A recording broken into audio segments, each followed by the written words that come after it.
আসসালামু আলাইকুম ওয়া রাহমাতুল্লাহ।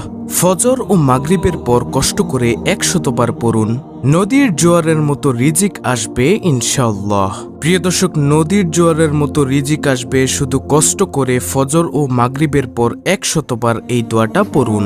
প্রিয় দর্শক, মনে রাখবেন দোয়াটির আমল করতে হবে ফজর ও মাগরিবের নামাজের পর। তাহলে ফজর এবং মাগরিবের নামাজের গুরুত্ব এবং ফজিলতের কথা অবশ্যই জানতে হয়। তো চলুন আগে জেনে নেওয়া যাক ফজরের নামাজের গুরুত্ব সম্পর্কে। প্রত্যেক ওয়াক্ত নামাজেরই আল্লাহ তাআলা বিশেষ কিছু ফজিলত দিয়েছেন। এর মধ্যে অন্যতম ফজরের সালাত। আল্লাহ তাআলা পবিত্র কুরআনে বলেন, নামাজ কায়েম করো সূর্য ঢলে পড়ার পর থেকে রাতের অন্ধকার পর্যন্ত, এবং কায়েম করো ফজরের নামাজ, নিশ্চয়ই ফজরের নামাজ উপস্থিতের সময়ে। সূরা বনী ইসরাইল আয়াত নম্বর ৭৮। প্রিয় দর্শক, নামাজের মধ্যে যেমন ফজরের রয়েছে বিশেষ গুরুত্ব, তেমনি সময়ের মধ্যে ফজরের সময়ের রয়েছে বিশেষ গুরুত্ব। পবিত্র কুরআনুল কারিমে সূরাতুল ফজর নামে একটি সূরাও রয়েছে। এই সূরার গুরুত্বে মহান আল্লাহ তাআলা ইরশাদ করেছেন, শপথ ফজরের। সূরা ফজর আয়াত নম্বর ১। হাদিসে ফজরের নামাজের বিশেষ তাগিদ রয়েছে। জুনদুব ইবনে আব্দুল্লাহ রাদিয়াল্লাহু তাআলা আনহু থেকে বর্ণিত, মহানবী সাল্লাল্লাহু আলাইহি ওয়াসাল্লাম ইরশাদ করেছেন, যে ব্যক্তি ফজরের নামাজ পড়বে সে আল্লাহর জিম্মায় থাকবে। সুবহানাল্লাহ। মুসলিম শরীফের হাদিস, হাদিস নম্বর ৬৫৭। দর্শক, অন্য হাদিসে ফজরের নামাজ আদায়কারীকে জান্নাতি মানুষ হিসেবে আখ্যায়িত করা হয়েছে। আবু মুসা আশআরী রাদিয়াল্লাহু তাআলা আনহু থেকে বর্ণিত, রাসূলুল্লাহ সাল্লাল্লাহু আলাইহি ওয়াসাল্লাম ইরশাদ করেছেন, যে ব্যক্তি দুটি শীতল সময়ে নামাজ আদায় করবে সে জান্নাতে প্রবেশ করবে। বুখারী ও মুসলিম শরীফের হাদিস। সুপ্রিয় দর্শক, ফজরের নামাজ পড়ার 10টি পুরস্কার রয়েছে। নিম্নে ফজরের নামাজ পড়ার 10টি পুরস্কার উল্লেখ করা হলো। নম্বর ১, ফজরের নামাজে দাঁড়ানো সারা রাত দাঁড়িয়ে নামাজ পড়ার সমান। যে ব্যক্তি জামাতের সাথে এশার নামাজ আদায় করলো সে যেন অর্ধেক রাত জেগে নামাজ পড়লো।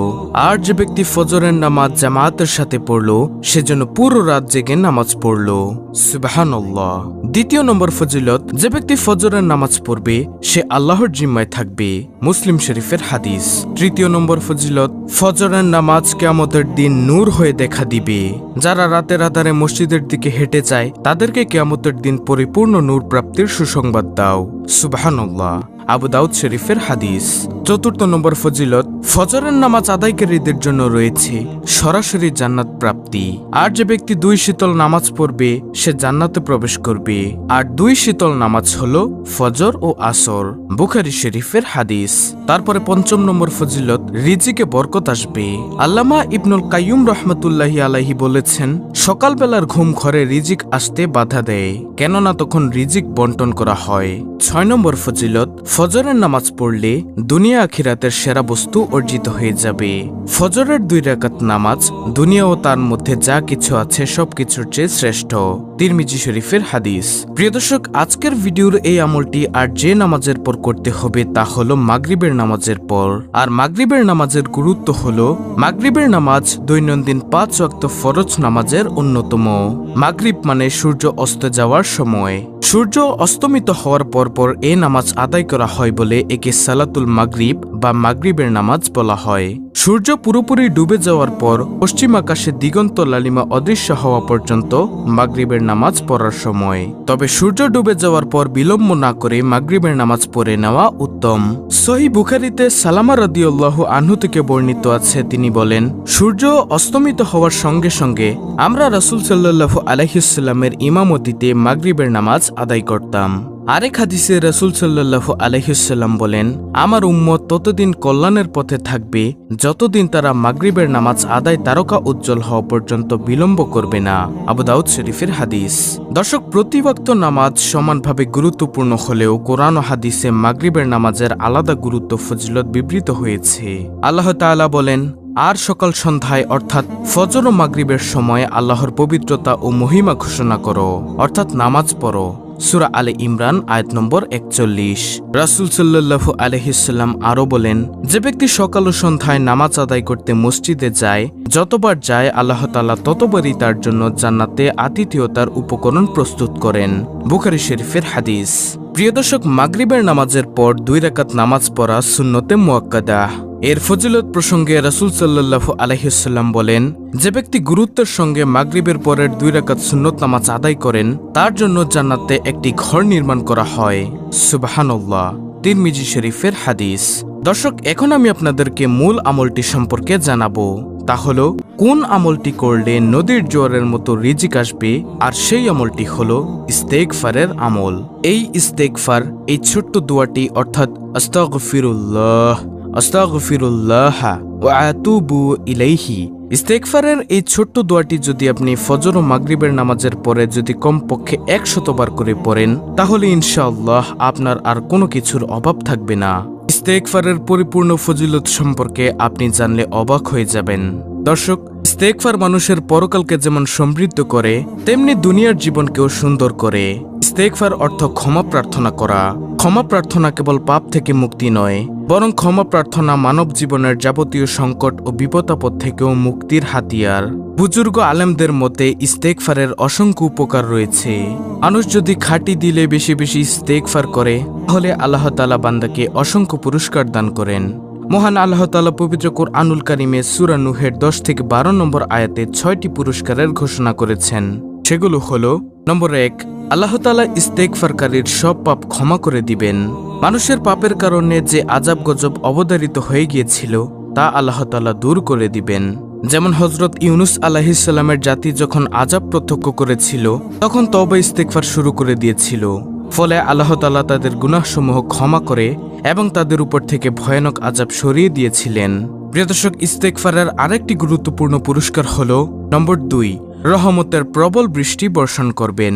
ইস্তেগফারের কারণে রহমতের বৃষ্টি বর্ষণের অনেক ঘটনা কিতাবে রয়েছে, আর এটা সবাই জানেন যে বৃষ্টির প্রয়োজনীয়তা কেমন। ইস্তেগফারের 3 নম্বর পুরস্কারটি হলো আল্লাহ তাআলা ধন সম্পদের মাধ্যমে সাহায্য করবেন। অভাব অনটন মানুষের নিত্যসঙ্গী। এমত অবস্থায় যদি আমরা ইস্তেগফার করতে শুরু করি তাহলে আল্লাহর রহমতে এ আশঙ্কা কমে যাবে। আল্লাহ তাআলা ইস্তেগফারের মাধ্যমে গায়বীভাবে আপনাকে সাহায্য সহযোগিতা করবেন। নম্বর 4, সুসন্তানের মাধ্যমে সাহায্য করবেন।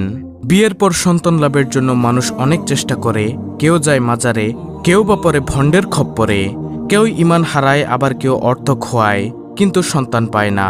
অথচ আল্লাহ তাআলা ইস্তেগফারের বিনিময়ে এমন সুসন্তানের প্রতিশ্রুতি দিচ্ছেন যারা মা বাবার উপকারে আসবে, তাদের সাহায্য সহযোগিতা করবে, এমনই সন্তান দান করবেন এই ইস্তেগফারের আমলের কারণে।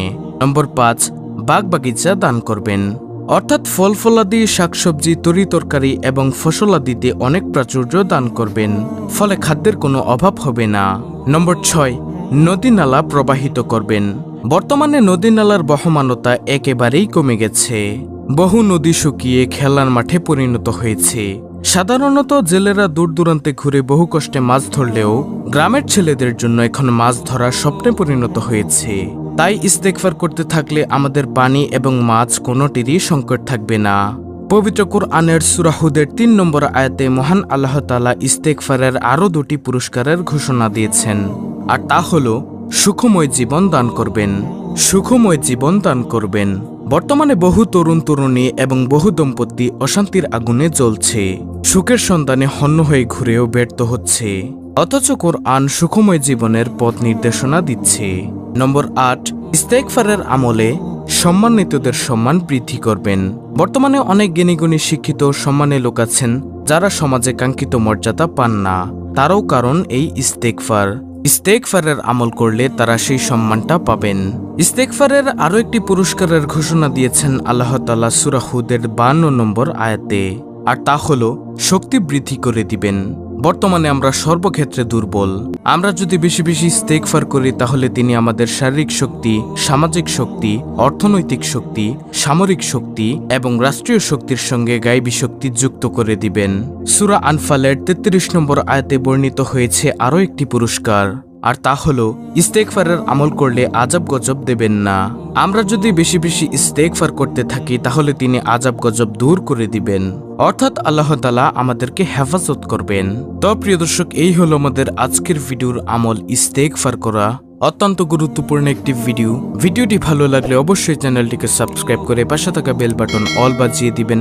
ভিডিওটিতে একটি লাইক দিবেন এবং কমেন্টে আমিন লিখবেন এবং অন্য মুসলিম ভাই বোনদের কাছে ভিডিওটি শেয়ার করে দিবেন যেন তারাও দেখে শিখে আজকের ভিডিওর এই ইস্তেগফারের আমলটি করতে পারে। আল্লাহ রাব্বুল আলামিন আমাদের সকলকে ইস্তেগফারের আমল করার তৌফিক দান করুন। আমিন।